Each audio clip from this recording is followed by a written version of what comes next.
Magandang balita mga Filipino senior citizens.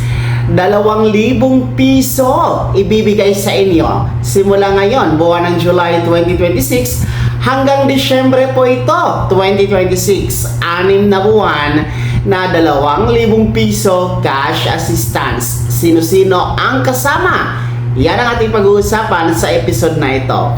Hello mga ka-vlogs! Welcome sa aking YouTube channel at welcome po sa ating official Facebook page. Saan ka man nanonood, kumusta?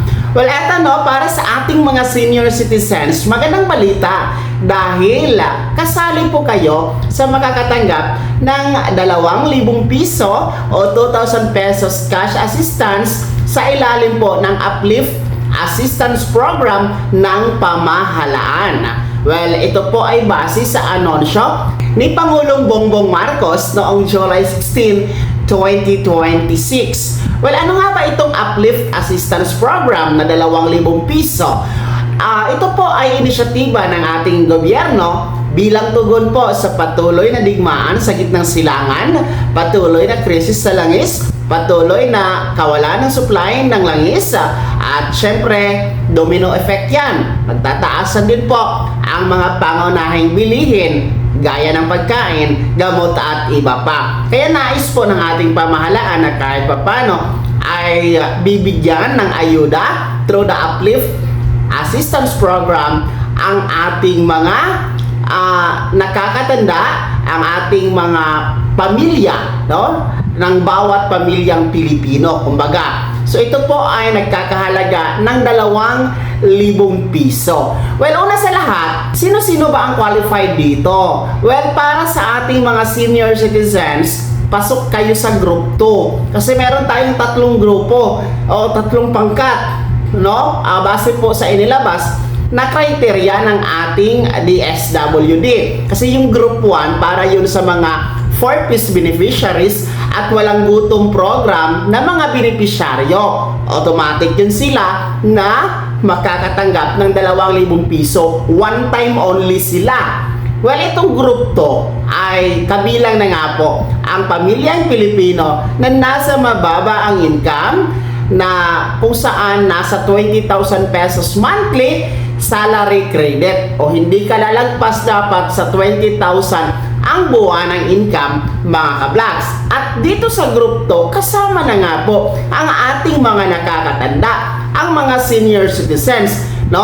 Basta ang kanyang buwan ng kita o monthly income, monthly salary credit ay 20,000 pesos pababa. So, kahit na meron kang pensyon sa SSS, no? Basta yung SSS mo, no?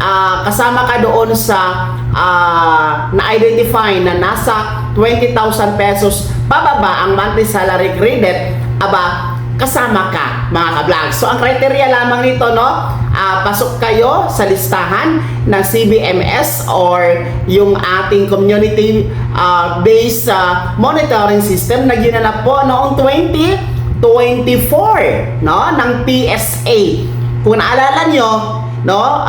Ang PSA po ay parang sinisos siya noong 2024 kung saan pasok kayo sa listahan sa Community-Based Monitoring System o CBS. Pangalawa, ang criteria po ay yun nga, ang sinasabi ko na dapat hindi lalagpas sa 20,000 pesos monthly salary credit, no? Mababa talaga sa 20,000 o 20,000 maximum na yan, no? Pababa ang monthly income o monthly salary credit. And then pangatlo, of course, meron kayong disbursement account, mga ka-vlogs, na kung saan doon po i-deposit o ibibigay ang inyong 2,000 pesos.